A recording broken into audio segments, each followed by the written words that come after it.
Grow Great is a city government leadership podcast with Lisa Norris and me, Randy Cantrell. Each week we share insights, experiences, and wisdom to help you and your leadership grow great. Our website is growgreat.com.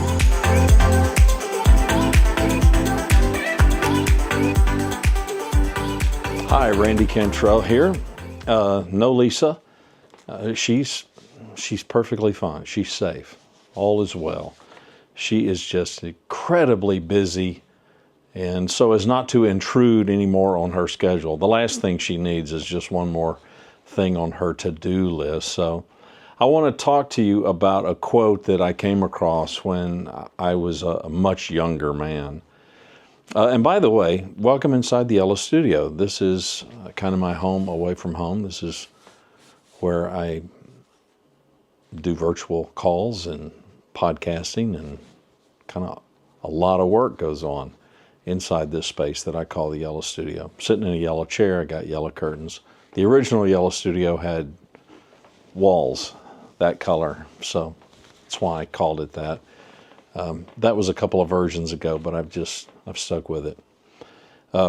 Also, I will tell you, I'm perfectly okay. People inquire, the beanie, when does the beanie come off of your head? The beanie comes off my head when the temperatures at night consistently stay above 60. And last night it was 36 degrees. I'm currently in Hot Springs Village, Arkansas. Split my time between here and the DFW area. And so, 36 degrees at night keeps the beanie on my head. Here's the quote that will serve as kind of the text for today's show. A bad system will beat a good person every time. W. Edwards Deming. I was in my 20s when I first heard the name W. Edwards Deming, and so I had to do a little bit of research and find out after World War II that this was a person that was kind of dispatched by the United States to go and help Japan rebuild. He is often known as kind of the father of quality control, and I devoured anything and everything I could about him. And one of the books that I remember reading had that quote in it, and I made note of it. And I was reminded of it when I saw it again the other day for the umpteenth time. But it's extraordinarily brilliant. A bad system will beat a good person every time. So I want to talk with you about leadership, and particularly what we owe to good people. Now, let's define good people. I'm not talking about good humans. We're going to assume that everybody has the capacity to be a good human. No, some are not good humans, but we're talking about the workplace. We're not talking about criminal element. And so we're not making a judgment call on any intrinsic value that people have as humans. We're defining a good person very much the same way Mr. Deming was using it, and that is a hardworking, capable, contributing member of our organization. Good people. Good people, the kind of employees we want, the kind of employees we need. And we can put systems in place. We can have operations that just completely will defeat these people.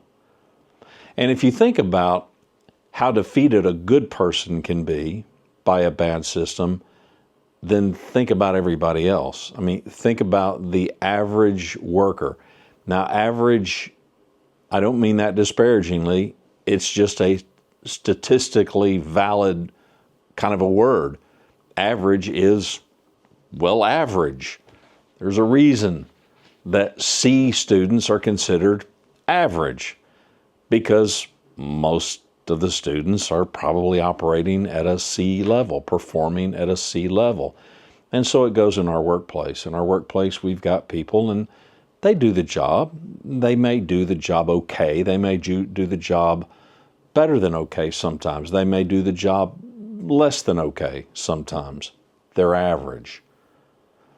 If you think a bad system will beat a good person every time, then I'm going to tell you a bad system A bad system will beat all people all the time. And it's food for thought. A lot of things that I observe and the things that I'm privy to in my coaching practice are people who are ridiculously frustrated with just operational snags. And particularly high performers get more frustrated by the operational snag because they have taken such ownership of things. You know, the run-of-the-mill person may not be that adept at owning it. They may not be that adept at personal accountability, individual responsibility. They may be more prone to point fingers. They may be more prone to excuse a lack of performance because of somebody else or something else. My experience is high performers just own it. They're always looking to own it. They are not quick to look at somebody else and say, well, if it weren't for them, I could be better. I could do better. If it weren't for that circumstance, I would be better.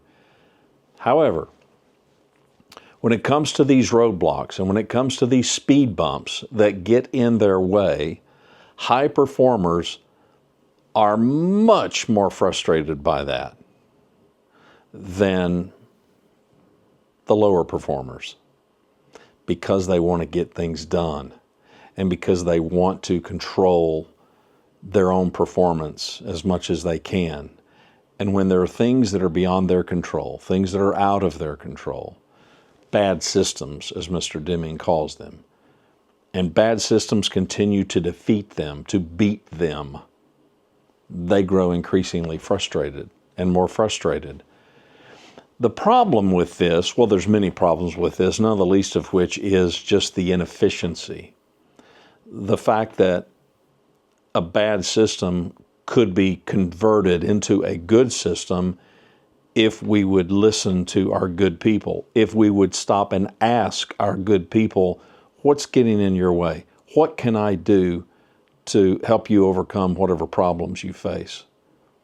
And I have found so many leaders in the furor of getting stuff done, because I'm not going to place judgment and say it's because leaders are just too stuck up, too arrogant, too filled with hubris.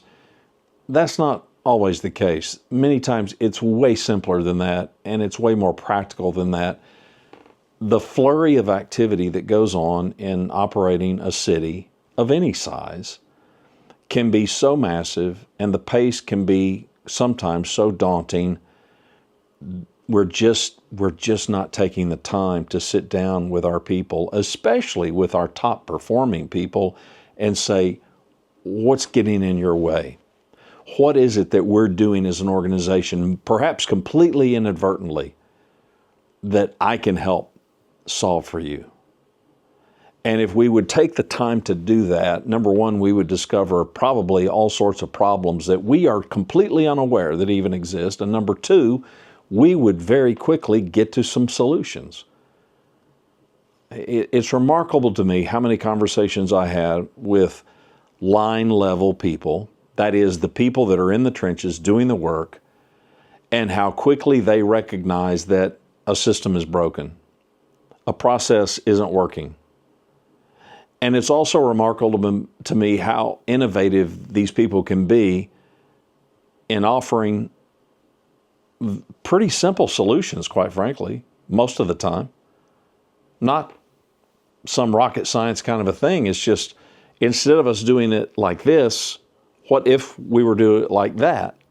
Now, I'm not saying that every suggestion that comes down the pike from line level workers is doable, because sometimes there are extenuating circumstances and things. And we're not talking about decision making by consensus. As much as I love that, I also understand the impracticality of that at times. Sometimes there are facts and there are things that a line level person just may not be privy to. There may be reasons for something that they just don't know. And there may be situations, Lisa and I've had this conversation on the show before, there just may be times where we have to protect our people from some things. And it's not that we're keeping secrets, but there are some things that just are confidential and some things that do stay at a higher level for whatever reason. And many of those are valid, if not most of them valid. However, there are processes. There are SOPs. There are all kinds of things that we do that at one time may have worked. They may have never worked, or they may have never worked well, but nobody stopped long enough to say, why are we, my metaphor for futility is pushing water up a hill. Why are we continuing to push this water up a hill when we could do this or that, and all of a sudden we'd be letting the water roll down the hill? We just don't stop long enough to ask the question. And maybe more importantly, we don't stop long enough to answer the question. I've long been kind of smitten because it's just a truth. Well, what's the worst thing that can happen? It's a very trite question, and we've all heard it asked a million times. The courage, I have discovered, is not in asking that question, what's the worst thing that could happen? The courage is in, well, let's take the time to answer it. What is the worst thing that could happen? And I think the same logic applies here. What if we stopped long enough and we paused long enough and we got with our top level leaders and we asked them, what's the problem? Where's the big holdup? What's the constraint here? Where is the bottleneck happening for you? You don't think they'd tell you? I got news for you. I made a true story. I made a cold call. A cold call in sales parlance is making a phone call to somebody that you don't know and they don't know you. It's typically, in sales jargon, it's a cold call. You're calling up and you're offering some product or service. Well, I made a cold call not to really sell anything, but to just introduce myself to a CEO. He was running a multi-billion-dollar company. And I made a cold call. I got him on the phone. And I introduced myself. I told him the purpose of my call, which wasn't to sell anything. And I said, I just have one question. If I were a superhero and I could come flying into your office and I could solve one problem for you, what problem would I be solving? 45 minutes later. Now keep in mind, this is a cold call. He didn't know me from Adam, and I didn't really, I knew the company and I knew him, but I didn't know him personally. 45 minutes later, we hung up the phone. And the majority of that time, 43 out of 45 minutes, was him answering that question. And I was a complete stranger. You don't think if you gathered one at a time or gathered them together as a group, your top level performers, your executive team, your direct reports, and ask them, what problem are you having that perhaps I can solve? What can I do for you? You know, one of the definitions that we use on this podcast of leadership is doing for others what they can't do for themselves. Not because they're stupid, not because they're idiots, not because they're incapable, but they may not have the power or authority to do it. I'm always thinking about the A players, and for good reason. The A players are the canary in the coal mine. I mean, these are the people that make the operation roll. I'm not minimizing the value of everybody on the team, but if we don't pay particular attention to those people who are doing superior work, then where does that leave everybody else? If, as Mr. Deming put it, if a bad system will beat a good person every time, then it does bear repeating, then what about everybody else? it will completely obliterate and defeat everybody else. And so that's what I mean when I say canary in a coal mine, the A players. I also believe, listen, racehorses want to be bathed. They want to be pampered. They want to eat the best oats. And they run, and hopefully they win races. Plow horses can sleep anywhere, barely expect to be brushed, much less bathed, and they'll eat hay. They'll eat anything. We've got to really pay close attention to the racehorses. And I think from an operational standpoint, it's also worth considering how fundamentally sound are we operationally. Because I know that it can be quite a daunting task in this day and age, frankly in every day and age, for us to take a look at councils and all of the other things that kind of impose themselves, necessarily so, by the way, on us, between social media and between citizen expectations and between city council expectations, not just as a council, but as individual people on that council. And meanwhile, we've got this enterprise, this operation that we have to run, and hopefully we implement good systems so that we can continue to run this operation well and efficiently. And to make that sustainable and replicatable, meaning that we don't just perform great once in a while, we perform great all the time. And making sure that the exceptions are just that, exceptions. Occasionally we drop the ball. Occasionally something slips through the crack. But most of the time, that is not the case. Airline pilots have to get it right all the time, every time. If they don't, lives are endangered. And as operators in city government, we have to operate the same way. We have to make sure that our processes are as effective and as efficient as they can be. Because if they aren't, then roadblocks start popping up. And a huge problem is these are self-imposed roadblocks, if they're our system. If they're our system and we haven't figured out a way to kind of grease the skids so that our people can perform at a high level consistently all the time without fail, then we're getting it wrong. We're just getting it wrong. And that's not a judgment call, that's just an observation of fact.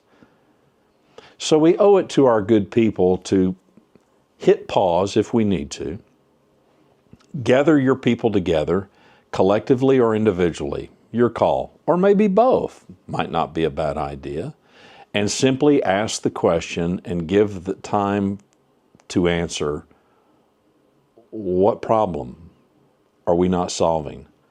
What problem have we maybe inadvertently created that we need to go back and solve? If I can make a cold call to a CEO of a multi-billion-dollar company, and 45 minutes later, I'm hanging up the phone after having asked one question, what one problem would I solve for you? You know what he said laughingly? He said, do I just get one? And I said, yeah, for now, let's just give you one. And that was 45 minutes. 45 minutes. This is a CEO. This is not a frontline level employee. Then imagine what kind of feedback you might get from your people. If it's a real problem, they are going to be willing to tell you if you will be brave enough to ask, and then if you will be brave enough to stop and listen. I ran into a retired multi-star general, and he's been tasked with mentoring other high executives in the military and travels around the country. And we were talking about what these meetings look like, what a general who might meet with all of these people that may be under the general's command and they're in an executive kind of a meeting, what might that meeting look like? And he said, well, those meetings are designed for everybody at the table to tell the general what he may not know, to update the general, to bring the problems to the general, to bring opportunities to the general that he may not be aware of, and simultaneously to provide what actions they're taking and where they may need the general's help. I said, well, that's interesting. So what is your role? He said, my role is, after the fact, to sit down with that general, that active general, and to give them some feedback on maybe how that meeting could have been better conducted. I said, what kind of is the typical, what's the typical hurdle? What's the typical constraint there? And he said, too much talking, not enough listening on the part of the general. It's not a time for the general to hold forth. It's not a time for the general to preach a sermon. It's a time for the general. The meeting is not for the general. Well, I found that remarkably interesting. The meeting is for the members of the team. The members of the team are there to provide information and feedback to the general so the general can provide for them, get it now, so the general can do for them what they cannot do for themselves. Now, he didn't say that. That's my language. But he, in essence, said that. That's the point of the meeting. Well, if there is an enterprise that needs to do things efficiently and predictably and sustainable and have it being replicated over and over again at a high level, it certainly would be the military. I mean, lives are on the line. I would propose to you that if it's important enough for them to operate that way, it should be important for us to operate that way too. Point of all this, the bottom line, bad systems should not be defeating our good people. We should be busy ridding our organizations of bad systems. We can talk about bad people, poor performing employees all day long. But if we've got bad systems, the bad systems will destroy our good people. And we just can't let that happen. We can't let that happen. And too many times in my experience, it's happening simply because leadership may not be asking the question and then pausing long enough to let people answer the question, what problem do I need to fix for you? What problem can I remedy for you? Food for thought. Randy Cantrell. The website is growgreat.com. Appreciate you clicking play. We're trying to get the YouTube thing going. We don't claim to be masters at YouTube. But if you would subscribe, we'd greatly appreciate it. It would help us tremendously. We have an awful lot more of audio listeners, and I get it. It's more portable. But if you'd take just a second to go to YouTube and click the subscribe button, click a few like buttons if you do like the podcast, we'd greatly appreciate that. And next willing, Lord willing, Lisa Norris will be back among us and the show will be vastly better. Thanks.